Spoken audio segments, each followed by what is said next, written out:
বার্ষিক শতকরা কত মুনাফায় 8 বছরে মুনাফা আসলে দ্বিগুণ হবে? এটা আমরা করি। প্রথমে এখানে বলে রাখা ভালো, মুনাফা আসলে দ্বিগুণ মানে আসলের দ্বিগুণ হবে। মুনাফা যোগ আসল সমান আসলের দ্বিগুণ, অর্থাৎ মুনাফা আসলের দ্বিগুণ মানে মুনাফা আর আসল একসাথে কী হবে? আসলের দ্বিগুণ হবে। প্রথমে আমরা ধরে নিই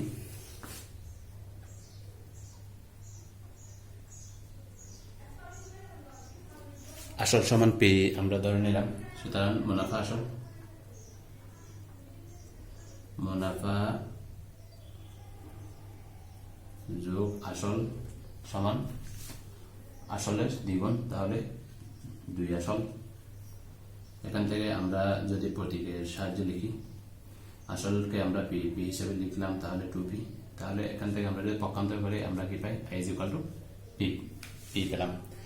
আমাদেরকে নির্ণয় করতে হবে আর এর মান, কার মান নির্ণয় করতে হবে? বার্ষিক শতকরা কত মুনাফা, অর্থাৎ আর এর মান নির্ণয় করা লাগবে। আবার আমরা জানি i = PNR, i = PNR, তাহলে p এখানে দেওয়া আছে n = 8 বছর দেওয়া আছে। উভয় পাশ থেকে আমরা পিপি কাটতে পারি, তাহলে r NR = 1, তাহলে r = 1/8, 1/8। এটাকে আমরা বাংলা লিখি। আর কে আমাদের কিসে প্রকাশ করতে হবে? শতকরায় প্রকাশ করতে হবে। সেজন্য আমরা লিখতে পারি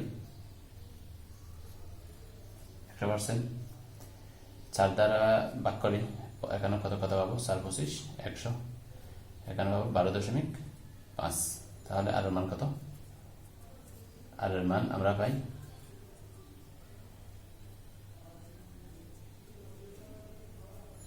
12.5% হচ্ছে কি আর এর মান।